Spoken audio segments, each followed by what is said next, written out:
কেউফালে যেন কিবা খেলিমেলি বাৰুকৈয়ে বিপাঙত পেলাইছে সুন্দৰী নন্দিনী কাৰুৰ লগত মিলাই কাৰুৰ কথা চাওক মই কোৱা কথাটো মই কৈছোঁ অন কেমেৰা কৈছোঁ যে গুৱাহাটী ট্ৰেফিক পুলিচে ৰাতি নিশা ভাগত কোনো ধৰণৰ আমি ইনফৰমেশ্যন পোৱা নাছিলোঁ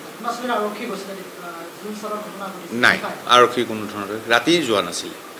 হয় এই ভাষ্য আছিল মহানগৰ আৰক্ষীৰ ডিচিপি ট্ৰেফিকৰ দুৰ্ঘটনাৰ নিশা আৰক্ষীয়ে হেনো গমেই পোৱা নাছিল দুৰ্ঘটনাটোৰ কথা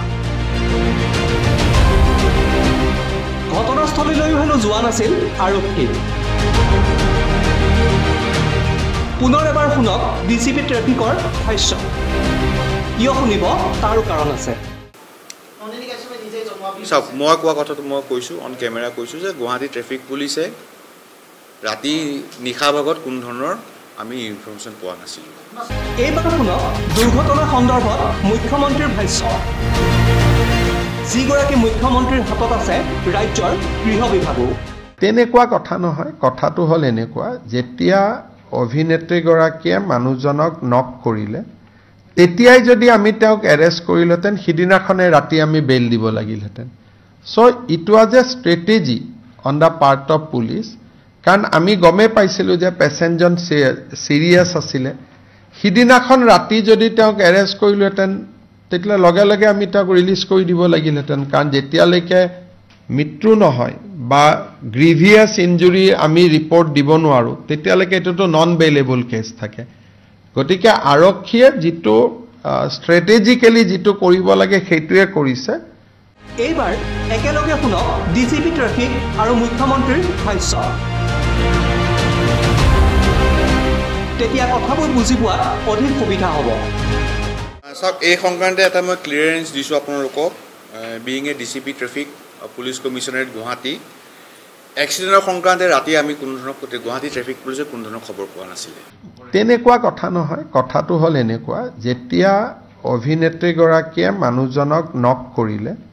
তেতিয়াই যদি আমি তেওঁক এৰেষ্ট কৰিলেহেঁতেন সিদিনাখনে ৰাতি আমি বেইল দিব লাগিলহেঁতেন শুনিলে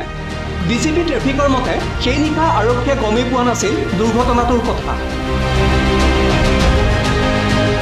ইফালে মুখ্যমন্ত্ৰীৰ মতে সেই নিশা কৌশলগত কাৰণতহে আৰক্ষীয়ে গ্ৰেপ্তাৰ কৰা নাছিল নন্দিনীক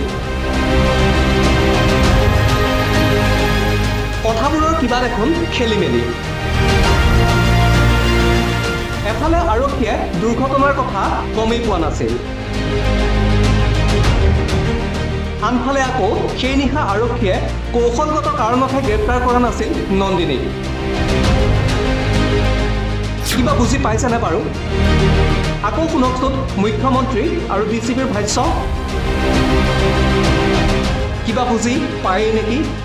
চাওক এই সংক্ৰান্তে এটা মই ক্লিয়াৰেঞ্চ দিছোঁ আপোনালোকক being a DCP traffic police commissionerate Guwahati এক্সিডেণ্টৰ সংক্ৰান্তে ৰাতি আমি কোনো ধৰণৰ গুৱাহাটী ট্ৰেফিক পুলিচে কোনো ধৰণৰ খবৰ পোৱা নাছিলে তেনেকুৱা কথা নহয় কথাটো হ'ল এনেকুৱা যেতিয়া